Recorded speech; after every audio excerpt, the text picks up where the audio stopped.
guys, this is Andrew with High Level Reviews, and today I'd like to talk about The Legend of Zelda: A Link to the Past. It was developed and published by Nintendo for the Super Nintendo and was released in North America in April of 1992. This was the third installment in the Legend of Zelda series, and game critics and fans instantly extolled its numerous improvements from the two prior entries, which, make no mistake about it, were both incredibly influential and successful titles. I'd even say it's quite difficult to overstate how momentous these titles were. In fact, most people, gamers or not, can easily identify Link, though they might inaccurately label him as Zelda. Few games have achieved that status, and I found Takashi Tezuka's mission statement, who was the director for A Link to the Past and has worked on many of the Zelda titles, to be a clear indication of why Zelda's quality has consistently been superior to its competitors. He states, "I have never consciously separated casual gamers and hardcore gamers when I design a game. For the past 20 years, I have always been trying to make games so that anyone, as many people as possible, can enjoy them. I cannot help but say that I love my job of making games from the bottom of my heart." He and Shigeru Miyamoto, who helped to create Mario, Donkey Kong, Zelda, and Star Fox, to name just a few, evidence a desire to create games that can be enjoyed by all types of gamers by crafting exquisite,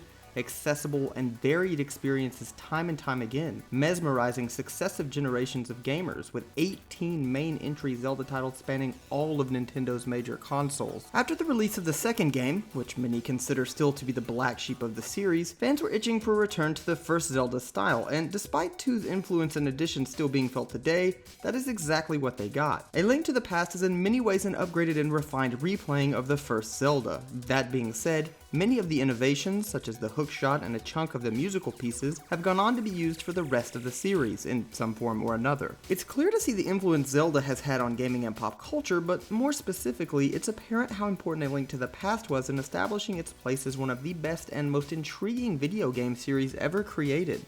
The game starts with Zelda telepathically pleading for help from Link. She needs him to come rescue her from Hyrule Castle. Link gets up to find his uncle already departing, and despite his instructions that Link should stay put, he follows him out of the house. Zelda again communicates with Link and tells him of a secret passage to the castle.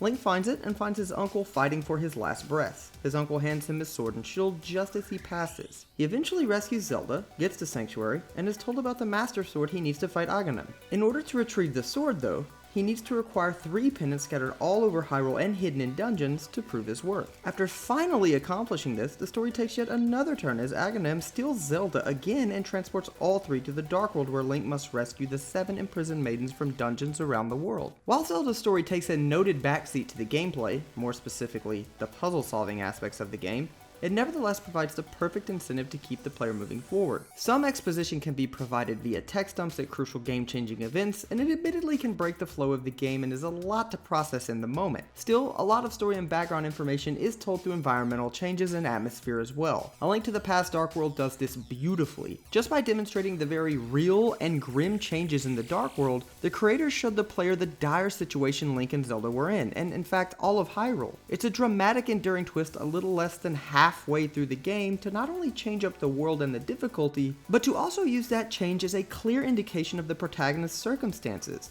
If the player wasn't initially sold on the threat presented in the Light World, the Dark World exceedingly convinced him or her of it. Though it is a minimalist approach to story, there's still a lot to it, and this fundamental formula of gather 3 items, get Master Sword, huge plot twist, gather more items, fight final boss, would go on to be used many more times in the series. In fact, it's called The Legend by most fans. Later games would go on to do more with characterization, in fact, much more with characterization, to give Link stronger connections with Zelda and convince the player that he has more of a motive than, "I do this because I am the hero," which admittedly frustrates some players. And as straightforward as A Link to the Past appears, aspects of its story are still being discussed today, such as how exactly Ganon used Aghanim and what Aghanim actually was, or wasn't, and the sages as they relate to the different timelines. There's plenty here to chew on, and future installments only complicated these questions. There's also the issue of Link as a silent protagonist. While this discussion might be best left for an entirely separate video, it's important to note that even those that often bemoan the existence of a silent protagonist often cite Link as the lone exception. It just fits for many. Many of Link's situations might be convoluted or unnecessarily and pretentiously explored if he wasn't entirely silent. For some, it allows them to project their own ideals and thoughts and goals onto Link, so that Link becomes less of a distinct character and more of an extension of the player, which further incentivizes long-term loyalty to Zelda as a franchise. There are also plenty of charming nuances to Link that tell a story without words, and this is further enhanced with more detailed facial expressions and animations in later titles. Personally, and I understand the counters to and problems with the presence of a taciturn character all too well, I didn't mind it,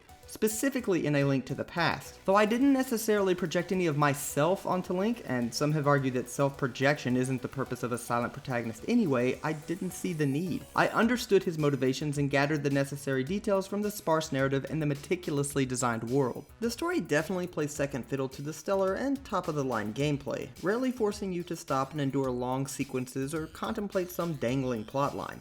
Its purpose was to provide an impetus to explore dungeons and push forward, and it did just that. A Link to the Past returned to the top-down perspective of the first Zelda, abandoning the side-scrolling elements introduced in the second. It also brought back many features and mechanics from the first and second while simultaneously ushering in many new ones. For instance, the Master Sword, which is a legendary sword that would become the centerpiece of future installments, the hookshot, Pegasus boots, multi-level dungeons, and the spin attack technique. While the combat is rather straightforward and the weaknesses of enemies are rarely hidden, the additions of a sideways swing to cover more area, instead of purely a stabbing motion, and diagonal movement and the ability to sprint give the player a ton of control and flexibility over Link. It is a fluid experience. One can easily escape areas when a confrontation isn't necessary, but if it is, the myriad tools available to Link are all quite capable of vanquishing any of the foes with relative ease, which is over 120 different enemies and 13 bosses. You can spam a few arrows, paralyze them with a boomerang, or assault them with a hookshot as ranged options before they ever make it within your sword's reach. There are also very strong magic options at your disposal, though never really necessary outside of a few boss fights. While the combat is finely tuned, the exploration and puzzle-solving elements are really the heart of the Zelda experience, and exploration is made much easier by the addition of one of the more detailed and easy-to-read maps I've ever seen in a video game. Seriously, it's perfect. You are let loose on an overworld to explore small caves, expansive dungeons, and every crevice of the world to acquire the necessary means to progress, whether that be hard upgrades, items, or fairies to store for later use. Each dungeon is specifically designed to test new skills, whether it be blowing up a wall with a bomb to advance or utilizing the hookshot to glide across bridges. Many rooms in the dungeons also have prerequisites to advance. Some are as simple as kill all enemies or locate the hidden switch. Still others slow down the pace and force the player to carefully survey an area for a clue. There are very few cheap tricks or you better have a guide moments in the game, and for this era that is a very welcome philosophy. As stated earlier, it is accessible to all ages. Even when the Dark World's grim setting forces the player to recognize the reality of the situation hidden underneath the veneer the Light World provided, the options and practices the player became accustomed to in the first half of the game still apply. You just need to be more diligent in how you approach each encounter. Solving the conundrums that require you to warp back and forth between the two worlds, however, do require a little bit more foresight and attention. Traversing parallel worlds would also become a major part of the Zelda series, and it was masterfully implemented in A Link to the Past.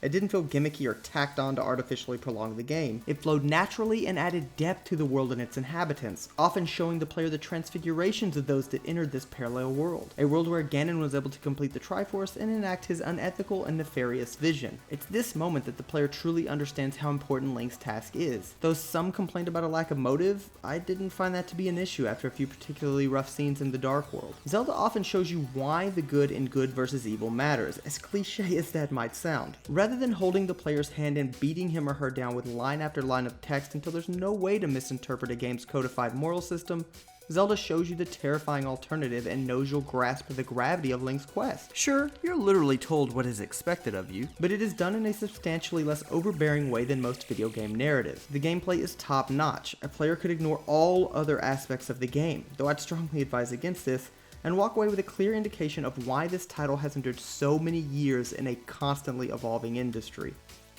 The sprites in Zelda are also top-notch and still hold up quite well, as sprites tend to do. Still, even among its contemporaries, it was exemplary. The world was stunning, the animation was crisp, and the creation of a second map as large as the first area enabled this game to age gracefully, even if it was just an overlay with altered geography. The game also broke the trend of only allotting 4 megabits of space and instead used 8, allowing the developers to create this sprawling world. Much like every other aspect of the game, Zelda was a treat to look at.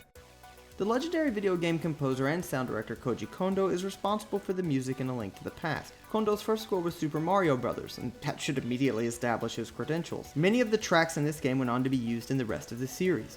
From Zelda's Lullaby, Hyrule Castle theme, Fairy Fountain theme, and many more. Kondo has mentioned in interviews that he was heavily influenced by the band Deep Purple and by the Russian romantic composer Sergei Rachmaninoff.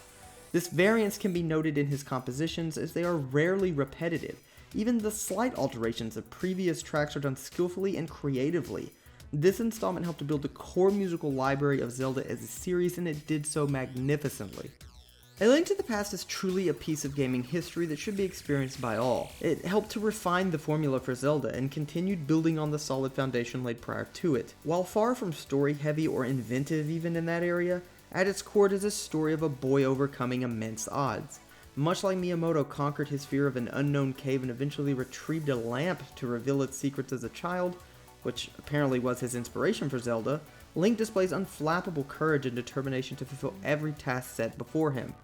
Tezuka and Miyamoto set out to create a title worthy of the Zelda name and exceeded all of the lofty expectations with this masterpiece. If you enjoyed the review, don't forget to subscribe, like, and comment. My Twitter is also located right below the video. This has been Andrew with High Level Reviews, and I appreciate you guys stopping by.